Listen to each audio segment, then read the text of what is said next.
Welcome to Crush Your Money Goals, where we dive deep into all things money as your 2 billionaire mentors. I'm Bernadette Joy. And I'm Stephanie Gonzalez. This season, we're shifting gears and focusing on something that affects us all, quitting with confidence. From financial habits to career transitions, we're here to guide you through the journey of taking charge of your finances and pursuing your dreams fearlessly. Tune in every week as we share tips, stories, and expert insights to help you crush your money goals and embrace change with open arms. Welcome to Season 7, Quit with Conviction. Hello, everybody. Welcome to our final episode for this season's Crush Your Money Goals podcast. Bernadette, how are you doing? Your afternoon. It's my evening. So how are you doing? I am tired, but excited to have this conversation because we have a lot of things that we want to share with you as an audience and to leave the season on a great note. So I'm looking forward to the dialogue. Yeah, me too. Let's go ahead and get into it because we want to be respectful of everybody's time. So for those of you who have listened to this podcast season, we've had some amazing guests. And to be honest, Steph and I don't think we realized how much we had to learn from all of the different guests that we had. And we had quite a variety. And so my first thing that we wanted to cover today was asking you, Steph, first, who was your favorite guest? What is a recap that you want to share of what your lessons learned are from this season? And what do you think, if people want to go back and listen to those episodes, what should they be looking out for? Yeah. Okay. I do think there are really two episodes that stuck out to me, to be fair. The one about divorce with Erin from Hello Divorce absolutely stuck out in terms of just like learning more about the space of divorce and, the resources that are really available to people, either thinking about navigating through or helping someone that's a close friend that might be contemplating divorce. I was just like, I still go back and look at the clip of you and I like jaw dropped in that conversation. So that's for sure one. Literal jaw drop. Yes, literal jaw drop. And I think the other one is our conversation with George Kamel. And I'll be honest, like I had a lot of anxiety going into that conversation because I was like, am I going to go off the rail talking about like this personal finance kind of perspective versus someone else's?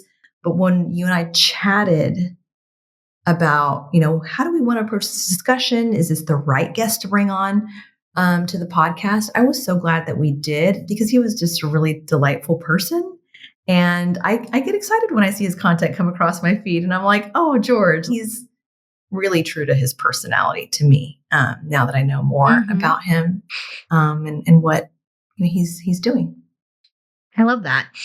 Ditto on both, because I actually sent that podcast episode of the divorce to several people who needed it in real time. So I'm really grateful that we recorded that, because that's something that if anyone is ever having to deal with a situation of even contemplating divorce or thinking about separation or just protecting your assets as a married woman, that is an excellent episode to listen to. So look out for that one if you haven't already listened to it. And then agreed on George, where we both had anxiety about that because he's not the type of person that we've normally interviewed, or even if you look at across the other guests, that it seemed like he was a little bit of like an oddball in that, but it reminded me, wow, I seriously have some biases that I need to work on personally.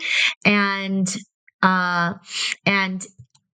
I don't want people to judge me based off of what they've heard or seen and not actually having met me before. And since you and I have this platform that is such a privilege to allow us the opportunity and the access to have people and have the real conversations, it was a reminder to me that actually what we need to do is not rely on media, especially social media, to let us think that we know people. And actually, if I met a lot of these people who I think I disagree with, it might turn out that we have more in common than we expected. So I love that on both. But I will say that just the other episode that stuck out to me personally was our conversation with Gigi. And I'll say that because it didn't hit me the way that I thought it would be, because I thought we were going to talk a lot more about her journey to being an author, and because I'm obviously going through that myself. And so I was kind of listening for that. But what struck me about that conversation that has actually moved me to make some choices more recently is her whole discussion about sabbatical. Yeah. And, thinking that she was going on sabbatical and then not coming back from the sabbatical. And I thought that was such a great way to, I thought that was a great segue into quitting with conviction. Yeah. Like, hey, before you fully quit, why don't you take a break, try something else, and then see if that's something you want to do, and then you can quit. Which is so much of the rhetoric for women. And I would say for specifically women in corporate, it's just like, well, you just got to quit. And either you have to quit with a perfect plan in place, or you have to quit with no guardrails and just like hope for the best. And she was that happy medium of, I think this is something I want to do. I want to try hard to do it. She still left on good terms with her former employer, but she took a break and then did it and then decided to quit later. And so I thought that was a really good lesson for all of us to say, hey, you can take a sabbatical from a lot of things metaphorically and actually, and then you can make a choice because you also have more information to be able to make an informed choice about your quitting decision versus, oh, this is what I think it's going to be like on the other side. That's really cool. Her recollection of leaving in good standing. I remember whenever you and I talked a little bit about, you're like, if I knew what I knew now, I might have like quit differently. Like if I was more mature about certain things now, like I would have quit differently. And she very much had me thinking about how I do feel like I didn't quit on the best of terms in certain ways. And I still have a lot of things unsaid. Let me put it that way. And I wish it wasn't like that, to be honest. But that's my story. And and I'm having to live with it. But I think it really taught me a lesson around like where I do and don't want to be, how I do and don't want to be treated, and where I have to stand up for myself at the end of the day. And so, I'm grateful to the experience, but at the same time, I look back and I'm like, oh, if I would have been a little bit more mature about that, it would have been different. But shout out to her for that because it was a really cool testament. I think it's also a lesson to us in theme with this season of you don't have to wait until you're burned out and you don't have to wait until you're at your wit's end to quit. I think that was an overarching theme that I wasn't expecting to be reminded of is that whenever I have quit personally, it's because I was like, I'm so over it. I'm done. Versus like, hey girl, take a break. I'm always quitting at the point at which I'm ready to burn this whole place down. Whereas you can, not even, if it's not even a full sabbatical of just like, hey, go take a mental health day. Hey, go take a vacation. Go take a staycation. You don't have to go across the world to get a break and have to be able to put down your phone. It is totally acceptable for you to stay home and not look at your phone, your work phone, or like check your work emails too. Yeah. So I thought that was a really great reminder of like, hey, it doesn't have to be this all or nothing mentality. And I think, especially for the women who I believe listen to our podcast who, what they would quit, there is that golden handcuffs. And so it feels in a lot of ways, quote unquote, hard to quit, even at the point of burnout. Yeah. And so that's a reminder for both of us and for you as the audience to say, hey, if I'm going to quit and quit with conviction, it actually takes energy to quit in a positive way. Absolutely. It takes energy, takes healing, takes a lot of things, right? Yeah, I agree. So for you, the interesting thing about this season was we pre-recorded everything. Shout out to us for doing something the way that we always told ourselves we would do it. We actually did it this time. But there were a lot of things that happened along the way, like throughout that time that were happening in real time that we kept like texting each other and being like, we should do an episode on this. So what are the things that are on your mind that maybe the audience didn't get to get some of our thought leadership and perspective on since we did the podcast the way that we did this season? Yes. There were two themes that you and I had particularly talked about over text saying, wow, this would be a really good podcast episode. But wait, we already recorded the whole season. So here's it in a nutshell, which was the one thing that has been really top of mind for me is around politics Yeah. But more specifically, and not to get into the depth of the politics itself, but my own ability to articulate and where my stance is on politics, to decide how involved I want to be in it, and then to really say to myself, well, how much am I willing to die on the sword for the things that are coming out right now? And so by the time this episode airs, we will still not have yet gone into election day. And so as a reminder to everyone, if you're listening, please register, go out to vote. Might be too late to register at that point, but if you somehow forget or still can, definitely register to vote. Even if you're abroad, you can still do it. Exactly. So I live in North Carolina. I particularly live in Charlotte, North Carolina. It is one of the battleground states as part of this election. We are getting a ton of political ads. Both candidates have visited the state multiple times. And it's such an interesting thing for me in my journey, because before I was always interested in politics, but I didn't actually think that my vote mattered. Truthfully, if I'm being honest, I didn't think that my vote mattered, because when I lived in New York, it always ends up blue, no matter what anyway. Yeah. Right? So that's it's kind the way of like in Texas, honestly. Right. Yeah. Exactly. Right. So it's kind of like, I'm voting for the sake to say that I voted. And of course I should vote because I should vote.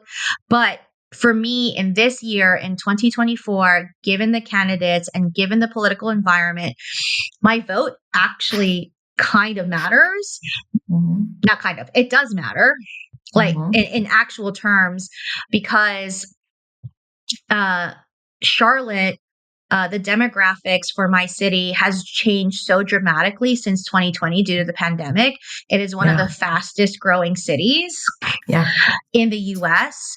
And so people don't actually know how North Carolina is going to swing this year because of the influx of people that we've had, a lot of them coming from blue states, when North Carolina as a state has voted for a Republican presidential candidate almost all the elections except for two. Last one being Obama. And he didn't even win both times. He only won the first time here. Oh, wow. For his first term. Yeah. So it flipped. And so for me, I find myself in this position where not only does my individual vote matter, but I've actually been offered opportunities to help influence this campaign by being part of the digital creators campaign for the Harris campaign. Sure. So I'm getting invited to go to these rallies and to cover them. And they're asking me if I want to meet other down ballot candidates, which I'm very passionate about, because in North Carolina, particularly two of the biggest roles, one of them being governor, which, obviously has a lot of control over the state. And then the attorney general who would dictate how elections are run in the future. Both of them have candidates who are running who I just completely do not agree with whatsoever. Right. And not just politics. I'm just talking about as like basic, like human dignity and principles. So that being said, was that I had to make a choice this past couple of weeks of how vocal am I going to be publicly, like on my platforms, in my email newsletter, in my social media, in my YouTube, about where I stand on certain things. And also, how strong am I going to go? Am I going to be like, these are a bunch of assholes? Register to vote. Like, do I go just register to vote? Like, do I go Taylor Swift? Like, register to vote, and I'm voting for these people. And this is why hey, this is also why you need to be doing your research on these other people, right? And I said to myself, and this is totally relevant for this conversation for a Money Goals podcast. One thing that happened was I already knew it was going to happen. Random people on the internet would leave me comments and saying, well, now you've gone political, so I'm unfollowing you. And I basically said, great, because if you don't understand the connection between me researching economic policy, and what I do as a money coach, like this is not, you're not my target audience anyway, but also, if you're also just going to unfollow me because you are in disagreement, that's also like, that's fine. You're allowed to do that. Right. Mhm. But of course that, no one ever just unfollows. They have to like say it Tell you. and announce it and say, well, I don't like you anymore. But It's then a I had to you as reflect. the challenge is it's a you as a person thing That's versus right. like just something Yes. else. This podcast was particularly dedicated towards empowering women to claim their freedom. And so I'm like, kudos to you. Claim your freedom. You can totally unfollow me. That's great. But also, as a business owner, the only criticism I've ever gotten from anyone are people who've never paid me. So, and what a lot of people don't know about my business is that because I am in a very swingy North Carolina state, my clients run the spectrum of political beliefs. I have very conservative people who we know, we know that we don't have the same political views, but yet we are still able to work together and treat each other kindly and have meaningful dialogue. And I also have clients on my roster who are way more liberal than I am, who I'm like, ooh, good for you for saying that, because I don't have the balls to say that yet. Right. So I have that whole spectrum. And so what that has taught me in the last couple of weeks, in being involved in this political campaign, and it happened today, was that if I am not in a place where I can feel comfortable in expressing these things and in the way that I want to say them, instead of having to like, oh, let me scrub this clean so that people feel that it is palatable, then I'm not free. Yeah, absolutely. Then financially, like, what's the point of having all this money if I can't even still say what I want to say? Because we know there's plenty of billionaires that say whatever they want. Yeah. So and then the other thing I'll say on that, and I'd love to hear your thoughts, because this kind of leads into the trad wives conversation, is it made me understand that, and in behind the scenes and behind closed doors, there are so many women that have come up to me and say, I totally agree with you. And I actually, wish I could say those things, but my father is of this political affiliation, or my brother is, or my husband is. And so I can't say that. And that made me very grateful for the fact that I don't feel economically or psychologically or emotionally tied to the men in my life to have to dictate my beliefs or to feel comfortable in saying that.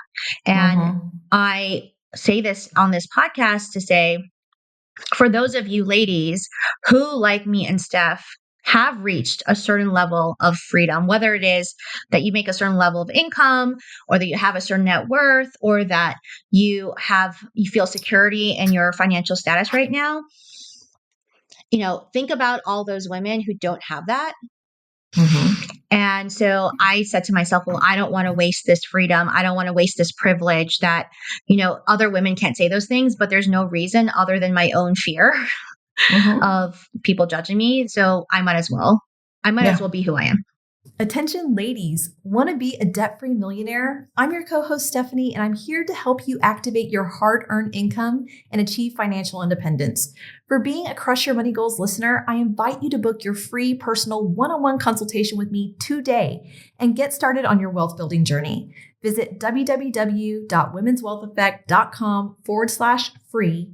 That's www.womenswealtheffect.com/free. And take control of your financial future. Don't wait. Yeah. No, I totally agree with you. I think in this space of this particular election, like, I think what Kamala is bringing out in me is a recognition of how a mixed bag my opinions are on a lot of different things. And of course, women's rights to have a choice about their bodies and all the things that we as women know are our rights to have. 100% agree. When it comes to like economic policy and certain things, there's a very strong like Republican element to some of the things that I think about, because we are investors and we are building wealth and we think about those things, right? And so it's been really cool to watch this and see almost, in my opinion, and I think on that Trevor Noah podcast, they talked about this, how interestingly Republican Kamala is, right? That's Even correct. though she's on the Democratic ticket. And so I'm just learning about how this is all working and like playing out in different people's minds. And it's been really interesting to have just conversations with people, I think. And so, yeah, I love that you are taking this opportunity to put your foot forward on what you think and what you believe. Because that's what it's about at the end of the day. And I can still be here, right, in another country and care about what goes on in the US. And typically what I get is, well, you left here, so why do you care? I still care, right? Just because I'm not in the US doesn't mean that I don't care. And it's interesting. I actually get that comment from family more than not. Like distant family who feel like they can tell me something and I haven't seen them in like 20 years. But yeah, that's like a very similar, that's a very similar, thought to like what, why I think so many people took offense to the childless cat lady comment of like, you don't have to have children to care about children. Exactly. Nieces and nephews. Yeah. Even if I didn't have nieces and nephews, even if I didn't have any children in my life, like, isn't that just a common human belief, right? Of like, I think you're right? It's just that why I specifically said yes to it, because I had reservations about it. I didn't want to, and I told them flat out, I'm not going to be like a rah-rah Kamala, like she does everything right. Because if people read my newsletter, they'll see that, I had some, I rated her at a 6 out of 10 on her economic policy, not a 10 out of 10 just because.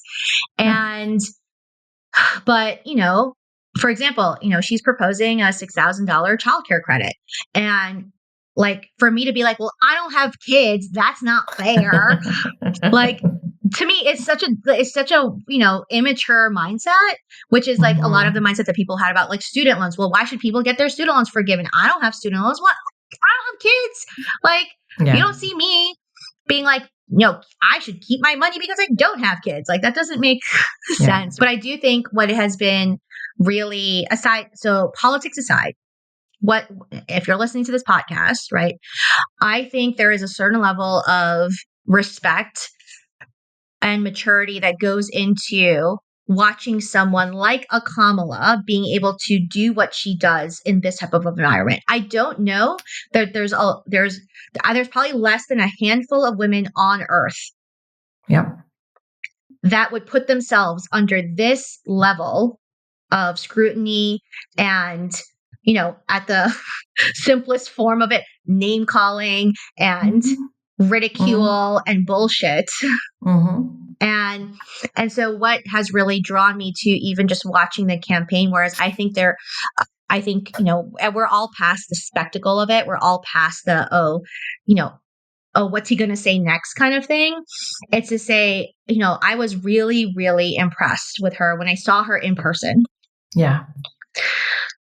And I think that really is what actually changed my view on it, to say, wow, this woman is so poised. And even just like fundamentals of technical stuff. I'm like, she is speaking without a teleprompter right now. She knows her stuff. She is interacting with the audience. She knows how to pace and how to make it sound intellectual, but also simple for people to understand. After that first rally that I went to AJ and I said, I need to level up my game. Yeah. I remember you texting me something like that too. Yeah. I was just like, I thought I was a good speaker. Oh, no. No. This woman is amazing. And then when you take it to the debate, not only is she a great orator singularly, there's another level of badassery to be a good debate. And like knowing psychologically what to do. It just like, of course, she's got an entire team behind her, and I get that. So many things can be said about approach and response, and like leaving some things just unsaid so that someone else can fall into the hole that was right in front That's of right. them. Yeah. That's right. I will say this, and then we'll move Taught me on to from shut this. my mouth a couple times too, by the way. I was like, oh, I Yeah. should have left that conversation the way it should have gone. Yeah. Oh, I know. I'll say this. Where I peaked in my oratory career was in eighth grade. I was on the debate team in my middle school debate team, and I had to debate against affirmative action. That was the stance that I had to take, because like you get assigned Of course. a role, right? Yeah. And 13-year-old Bernadette is like, but I think affirmative action is good. But now I have to I have to debate the opposite. You got this twitch while you're talking. Yeah. And I was on a team debate team. So we have 4 people on each side. And so the last person is the rebuttal person, but then the rebuttal person doesn't really get any practice. They have to listen very carefully to what the other team says, and then quickly be like, okay, I use this card, but not that card, or whatever. Right. And then change it. Right. So I got assigned, of course, the rebuttal seat of it. And in 8th grade, I won I won the debate award because I was able to, think in real time, which is a different kind of skill than reading a canned speech. Now, like you said, granted, she has her team and all of that stuff. To be able to do that on a national stage like that, to me, has been reigniting my own excitement about what I get to do for my job, and also want to be better at it, want to be not just good, but be great at it. And so, like I said, for anyone, even if you're not into politics, even if you just study her as an orator, you'll learn a lot. So, what we wanted to talk about next is this, and that's actually a segue, is given all the things that we've learned in the last couple of weeks, what is changing for our businesses? And so, Steph, I would love for you to share with the audience what we talked about earlier of what's transpired for you the last couple of weeks, and what's that meant for how you want to move with your business going forward. Yeah. And it could be like the last couple of weeks, but in reality, I think the last couple of years, there have been like 2, 3, 6-week stints that have and the summer break is what really does it too. That have constantly put the elephant in the room in front of me, which is, I know I want to build a life and a business or a body of work that will allow me to have ultimate flexibility. Because I have 2 young children. We're in this beautiful country. We've made progress to be able to do that thing, the flexibility thing.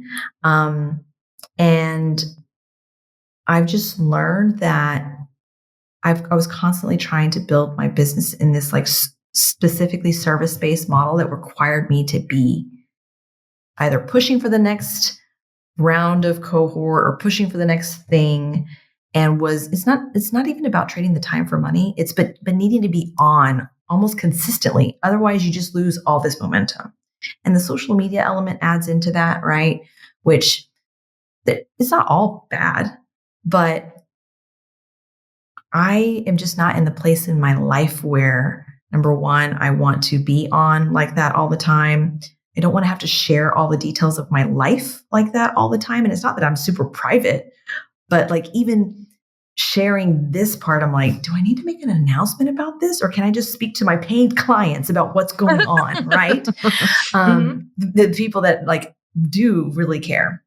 But I think at the end of the day, I am still very much available to help someone who wants an actual one-on-one coaching session. I may go ahead and launch a cohort once a year if I feel like I want to do that, but it would be within this roster, this network of people that I go directly to. But I am just not, I'm not passionate about being this Instagram something brand personality in this space. But the thing that has been really quote unquote calling me has been figuring out what the 2.0 journey in my investing, wealth building life cycle is. And I think about this also in the terms of what do I want to leave in terms of learning and legacy for the boys?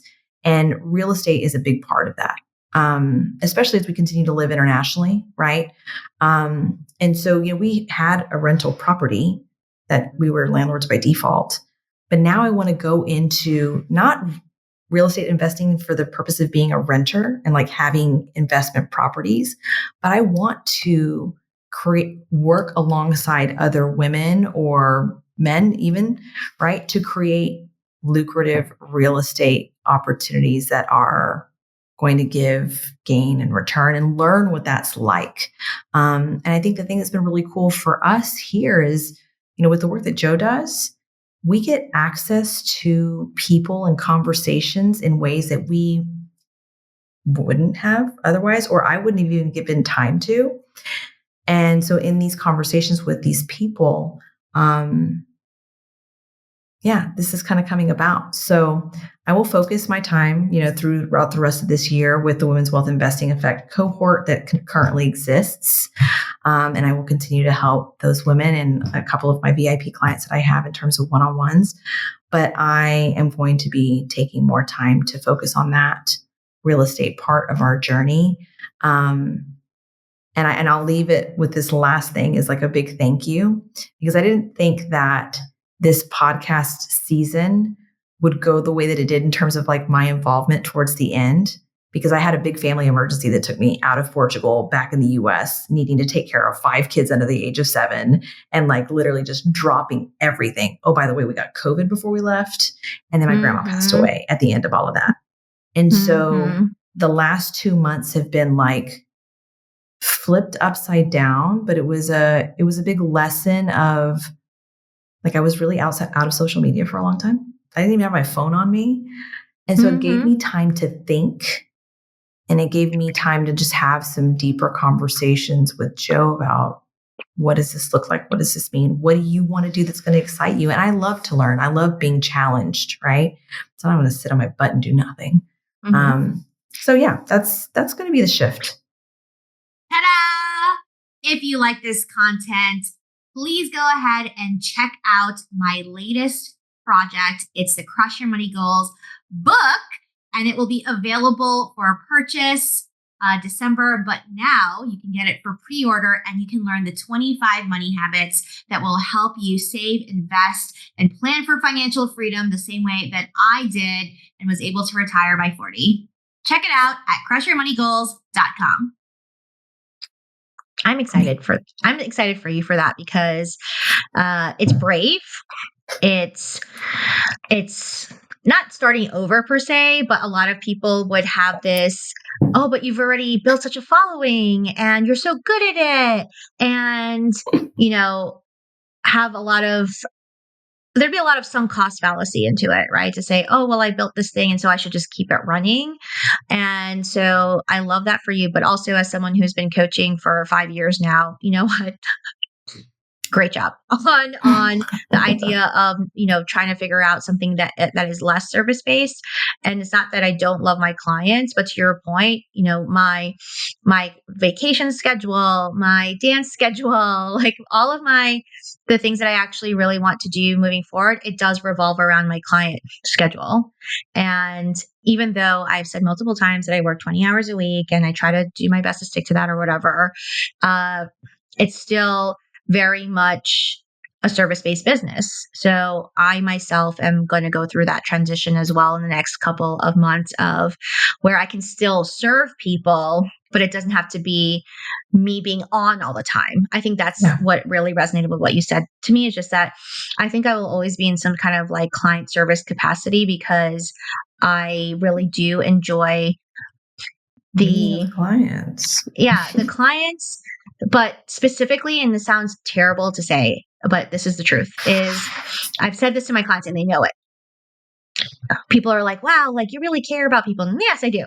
I'm not going to say I don't care about people, but the main driver of why I enjoy doing coaching is because I like learning new things and then teaching them to other people. And then when they implement it, I feel successful that I was able to get someone else to do it. Meaning like, oh, wow, I was able to break it down and make it. So that means I really understand it. Well, that means like I, quote unquote, mastered this concept or mastered this skill. And I've always been that way. like even as a kid. Yeah. So, but to your point, social media will just suck you into this world of now you got to show everything that you're doing all the time. Be super relatable. And have to be super relatable, and you shouldn't brag on yourself too much because then people will cancel you or, all this stuff. And what's been interesting for me is that I'm sure maybe you felt this too in the past, but like a lot of the creators that we know are all basically complaining that the algorithm has like made their content irrelevant and they can't get people to follow them and all this other stuff. And some big creators I know too. And for me, I have been less thoughtful about my content. And then lately I've just been posting videos of me and AJ dancing and nobody cares about my money content. Mm-hmm. But people come up to me and they're like, oh, I really like you and AJ dancing. Y'all are so cute. And I'm like, that's so not what I was going for. But I really loved your carousel about how you guys budgeted to like pay down your debt. And you're like, no, that's never happened. And that will never happen. So I love that that's really brave. I'm really proud of you for making that choice. And also, thanking you for co-leading this journey over the last, how long has it been now since we first, like 2 years? Almost 2 years. Yeah. I don't know. How long you've known you for much longer than 2 years. Oh, we've known each other longer than that, but yeah. But even then, I feel like we must have known each other in another past life because I feel like from the moment I met you, I'm like, oh my God, she just gets me. So, but think about this, right? Like in my mind, this next step and what I want to do is like, it's expanding on the thing that I think you and I love about this work is that we get an opportunity to meet women who are passionate about taking like real responsibility and like giving intention to their finances, becoming wealthy and doing something with that. And I'm going to call you and be like, hey, here's this opportunity in this area. Are you interested in investing? I'm going to call Janine. I'm going to call like all these people that I know are thinking about like, what should I be doing here? Or, like saying, who do you know that's interested in this type of stuff? Whatever. And that's the cool thing to me is like being able to like just create something with other people. I don't want to do this alone. Right. Mm-hmm. And so, like I've got some conversations teed up with some really interesting people and I'm just excited to learn like why they even got into it and why they're wanting to do it. We'll see how it goes. I love it. And I'll always be ready for that call because I'm always interested in hearing what you're doing. And I think that leads us to our next, one of our last talking points on this episode, which is Steph and I decided that this is our last episode, not only for the season, but for the podcast. And that was a really, tough choice to make. And for me, I'll let Steph speak for herself, is that I'm super grateful. I've been doing this podcast since 2018 because I still, get people who say, I'll listen to your podcast. And I'm always surprised. I'm always shocked when people say, oh, I listen to your podcast. I'm like, really? Because sometimes the numbers doesn't show that. And sometimes, but then you have to remember, like, and that's again where social media kind of screwed us up. It's just like, oh, we don't have 1 million downloads per episode, so nobody must be listening. That's like, I had a real, wake up call a couple days ago, and I was like, wow, 50 people is a lot. 100 people is a lot. 600 people is definitely a lot, right? Yeah. So for each of you who have listened to this podcast season since, 2018 or have come in and out with it or have just followed my journey, I don't do enough to say gratitude and thank you and really help you understand how much you listening to this content has changed my life. Because I started all of this not knowing what I was doing and just wanting to share. Like I said earlier, I'm just a nerd who likes to share information and insight and hope that someone gets benefit out of it. So if you've gotten benefit out of this podcast, I'm so, so grateful that you've listened this far. No, I think that's amazing. And, whenever you and I chatted, what was it, the beginning of the year, last year, about like, hey, you should come and co-host this with me. Number one, I was like, oh my God, Bernadette asked me to do this with her. Like, oh, so cool. so exciting because it was daunting to think I wanted to even try this by myself, first of all. And then to be able to do it with someone that I like genuinely want to have conversations with, like we're going to have a lot of offline conversations. They're just not going to be recorded anymore. So sorry. But that was it was such a great opportunity and a blessing because there's so many things that have happened in our lives over the last year and a half that we've been able to just like spend maybe 2 or 3 hours just chatting on the phone. We tried to record a podcast episode maybe for the 30 minutes of it, like our original scheduled time, but we just kept talking. And to have someone take time out of their very busy schedule to do that with me has just been like, it's been really, really awesome. And so I just want to say thank you for bringing me along and to be able to be here with you while you take this sunset opportunity with your baby. I'm happy to be here doing that with you because thank you. Yeah, you're great. And you've got really amazing things still going on. I mean, look behind you. It's awesome. Well, yeah. Speaking of, so yes, so that leads into where we'll sign off in a little bit. And so just wanted to share with all of you, if you have not already picked that up by now, I'm really looking forward to launching my book, which comes out December 10th. And I will be spending, one of the reasons that I decided to take a break from the podcast as well is to focus on this other creation that I made that I do think I feel very proud now to say. I wasn't sure about it before, but now I'm more confident to say I think this book will stand the test of time in terms of being very evergreen and be the type of book that you can have on your bookshelf and take and dust it off every couple of years and still find something in it that will help you. So I'm very excited that if you liked this podcast, it's basically me in book form. And I don't think I told you this stuff because I just found it out, but I just got the word, I think on Friday, that I have been greenlit to do the audiobook version of it. So, so cool. Yeah. So if you want to listen to my voice still, it's the book that's coming out. So I'm really looking forward to that as a next chapter as well. What are you looking forward to? I'm so excited. Is there anything that you want people to root you on for, even if it's something personal? For anybody that I'm, going to reach out to and just ask for time, right? Because there's just like some really awesome, brilliant people out there that I think are doing work in the space that I'm interested in, specifically in real estate. But I'm just really looking forward to keeping like a good, meaty roster of people that I want to continue to engage in conversation with, right? Like Wally, right? Like we're going to have a chat and a conversation. Janine, and I'm just eager to hear what's going on for them. I'm eager to hear like how I can support people like yourself with your book and everything that's coming out. I actually have the advanced copy here, which like for all intents and purposes, yours is the first book that came across the pond for like me to like really like get a look at, which for you to even take the time and like send it all the way is huge. And my boys got to help me open it and they were they were like, that's Bernadette on the cover, Mom. So, I mean, come on. Cute. Keep rooting me on as a mom with little boys that have a lot of energy and trying to, make sure that I really stay intentional with the time that I have with them and the work that I want to do. Well, that's if I do not anything nothing. right. That's a big thing.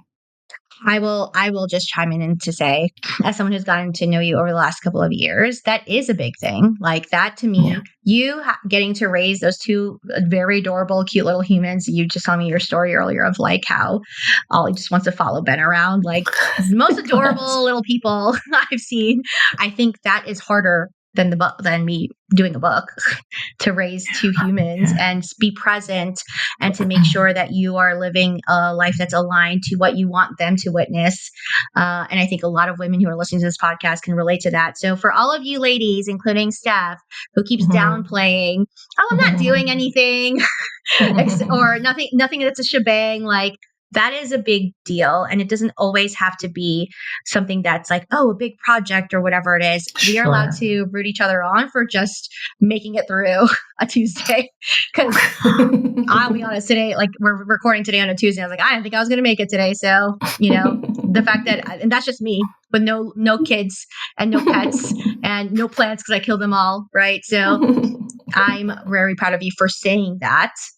And I really love that you model that, because I always point to you, Steph, as when people say, oh, financial freedom is not possible if you have kids or if you whatever. And I'm like, nope, not true. Go listen to my co-host. She's done it. She's been there, and she's navigating through it. So kudos to you for saying that. And yeah. And so I think that leads us to our last call to action. Yeah. I would say for many of you listening, you probably didn't come onto this episode and think like, oh, this is going to be the last episode I'm going to be hearing, right? It was probably a shock. I would really encourage you, in the spirit of quitting with conviction, you as a listener, like if this shocked you and if there's something that you've been like, I've been thinking about making this change, or I've been telling myself I'm going to commit to like quitting this specific thing I eat or thing I don't do, or this mindset that I have that I know I need to change, or whatever it is, I would really encourage you to think about like, what is the thing that you should be quitting? And what do you want to really, like, what conversation do you need to really have with yourself or with someone else to work through that?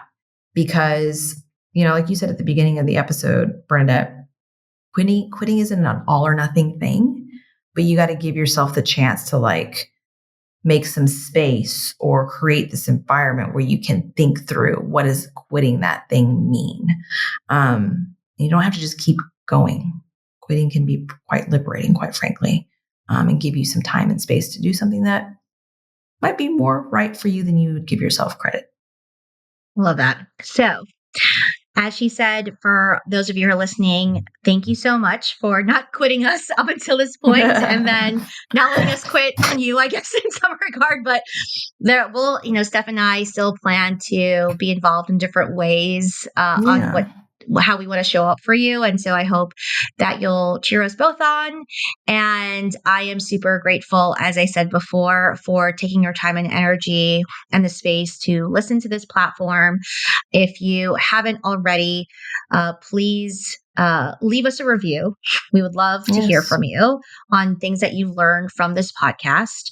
And if you ever want to talk about quitting, I'm sure, we'll leave our information in the show notes on how you can reach us going forward. Yeah. So thank you so much, everybody. Thank you, Steph. Yes, thank you too. Talk to you later. Bye. Bye. Thanks for listening to this episode of the Crush Your Money Goals podcast. Please leave us a rating and review on Apple Podcasts or wherever you listen to this podcast. Your feedback helps us spread the wealth of knowledge to more women like you.